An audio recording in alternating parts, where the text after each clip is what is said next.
Hey, good morning everybody, and welcome to this week's episode of the Shineability Show. If you haven't been here before, my name is Robin Carberry. I'm a business coach, and I help Gen X women start, build, and scale successful online businesses. So I've coached hundreds of entrepreneurs in things like offer development, funnel strategy, launching it, and more. But what I truly love is helping Gen X service-based experts show up for their businesses and for themselves like the grown-ass women they are. So I come here live every Wednesday at 10 a.m. Eastern Time to talk about why online business and marketing strategies for Gen X women are different. So let me know, say hey as you come in. If you have any questions, go ahead and drop them. I always circle back afterwards and answer all the questions in the comments. And I just like to know that you're here. So what are we talking about today? Today I want to talk about testimonials, and more specifically about when to ask for testimonials and how to do that. So when is the best time to ask for testimonials? Well, it is in that lovely afterglow period where your client is really happy about the work that you're doing together and the results that she's getting. And my clients tend to drag their feet when it comes to asking for testimonials because they aren't really sure how to ask. But asking is so important for a couple of reasons. First, and the most obvious one, is that you get the testimonial, which is that really important social proof that we all need, that you want to have on your website, that you want to have on your funnel pages, that you want to add to your emails.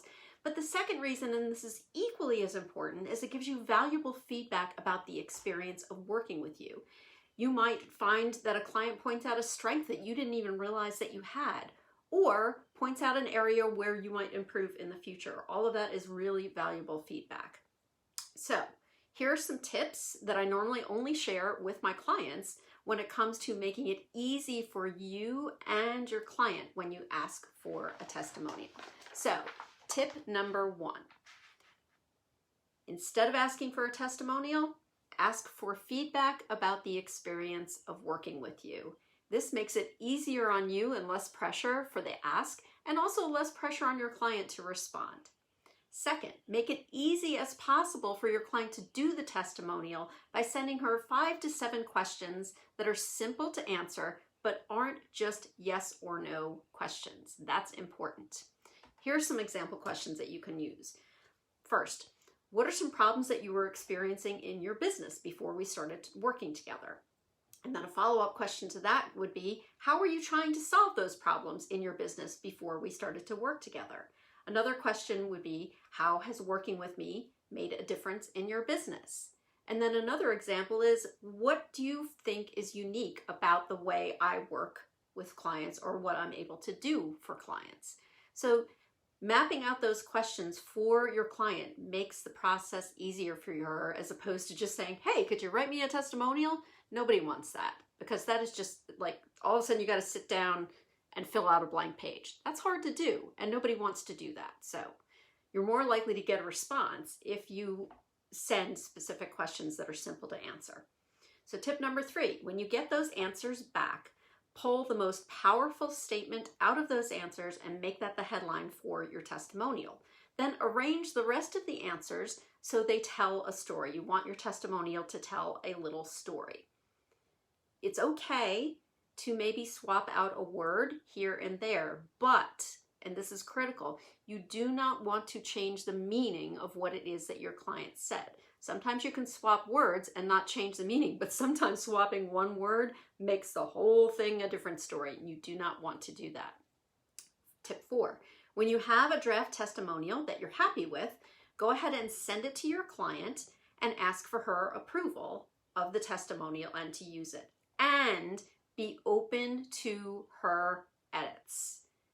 You don't want to send somebody something and have them feel obliged to put it out there with their name on it exactly as it is. So be open to your client's edits. Keep in mind that you don't have to use the testimonial if it ends up not working for you. You still got valuable feedback. So end result, to get the testimonial, great. But if it ends up not working after your client makes edits, that's okay too. You don't have to use it. And then tip number 5, ask your client if there's an image that she would like you to use to go along with the testimonial, and offer to simply grab her Facebook profile picture if that makes things easier for her. Now, sometimes you'll have a client who say, no, I don't want to use that picture. Here, I've got something else I prefer. And often, most times, they'll just be like, yes, please, just grab that picture. That makes it easy for me. And again, you want to make this process easy for your client while still getting the end result you want, which is a testimonial with an image. So if you have any questions about this, go ahead and drop a note in the comments and let me know. I'm happy to circle back and answer. Or you can go ahead and join my free Facebook group, The Impact Project, where you can ask all the questions that you want to and bounce back ideas back and forth about your business, about testimonials, about whatever it is that you want to talk about. It's a group of Gen X women who hang out, get to know each other, develop a referral network, which is always a good thing, and we always have each other's backs. And we have fun too. So that's it for today. I hope you have a wonderful rest of the week, and I will see you all next Wednesday. Bye.